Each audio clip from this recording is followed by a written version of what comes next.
Mounce, BBG, chapter 20, sentence 9, almost done. All right, lege from Lego, of course. Don't see any other subject around here because here you have your quote, and here this is definitely not a subject, so you're going to run with he, she, or it says.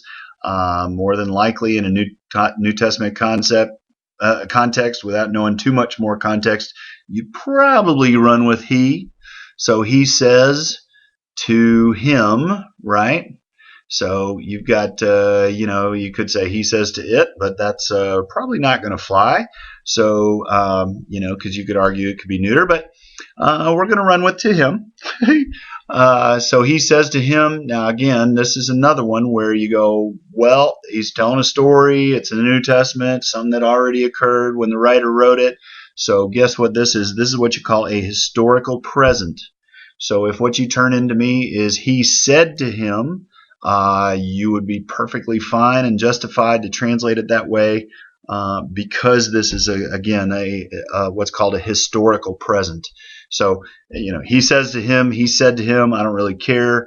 But if you do it as he said to him, recognize that technically it is still a present tense verb here. So he said to him,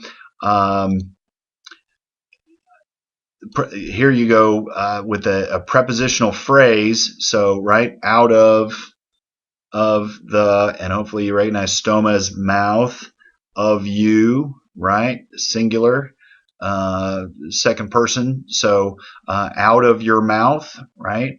But again, most of the time what Greek is going to do is it's going to toss that prepositional phrase to before the verb. We would typically throw it after the verb. You're welcome to do so in this case. I think in this case you'll find that it makes good sense either way. It's not necessary in this particular sentence for it not to sound awkward, but your call. So you get to the verb either way, and you've got krino, and you might be tempted to just say I judge. But remember that in this case, what you have is you have that new, and as soon as you recognize that new as a liquid verb, you should say, okay, if I got a liquid verb and I add something called a circumflex to it, that liquid consonant plus the circumflex accent tells me that it is actually a future. So I judge would be the present. I will judge is going to be the future, and again, it's because it's a liquid verb. So you see the liquid consonant plus the circumflex tells you that it's a future, a liquid verb that's in the future.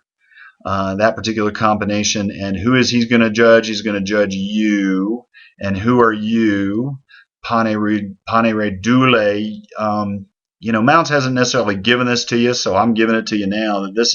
These are both what are called vocatives, or the case that you would put a noun and an adjective in if you were addressing somebody.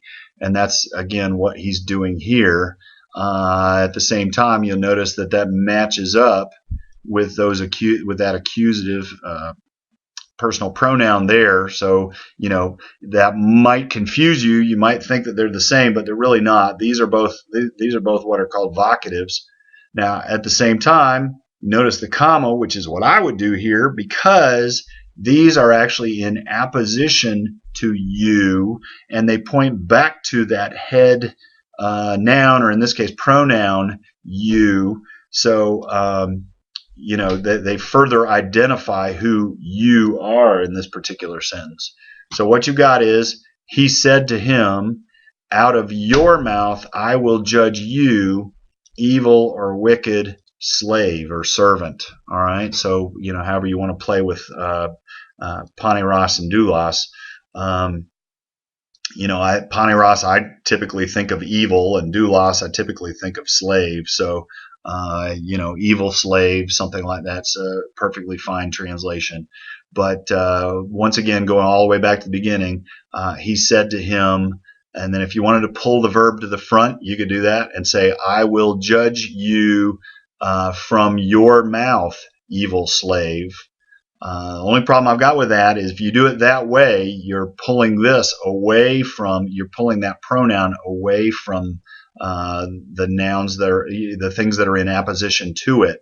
So you just want to make sure that you understand, if it were to come to an exam question, that ponere dule is actually in apposition to this personal pronoun here, say, and point back to you. They further qualify you. Who is that? It's the evil slave that he's talking about. All right. So he said to him, I will judge you out of your own mouth, and that's the idea of own, but out of your mouth I will judge you, evil slave.